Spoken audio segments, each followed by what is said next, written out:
Jebkura jauna ražotne, un jau īpaši militārajā jomā, kā mēs zinām, ir ļoti nozīmīgs rūpniecisks objekts. Un tas, ka šādu objektu veido arī Latvijā, kur tātad ar ārvalstu partneru palīdzību nonāks tehnoloģijas, kur Latvijas cilvēki ar savām zināšanām un prasmēm strādās, es domāju, tas ir ļoti liels iegūms Latvijas tirgu.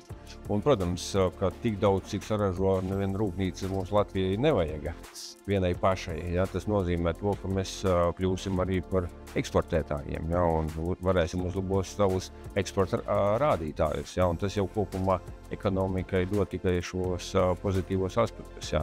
Nerunājot, kā jau es teicu, par to, ka darba spēks ir jāpiesaista, jo mēs jau bieži sūdamies, ka mums nav darba vietu.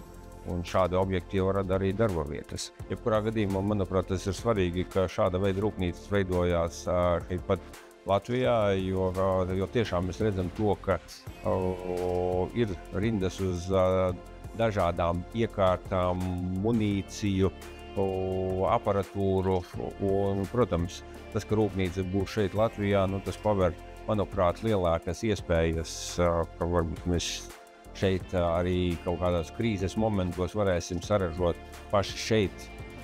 Pirmām kārtām jau savām vajadzībām, otrām kārtām mēs varēsim izmantot savu arī zinātnisko potenciālu, jo lai kādas jau ir gatavas tehnoloģijas, ko izmanto, bet vienmēr jau ir iespējas uzlabot.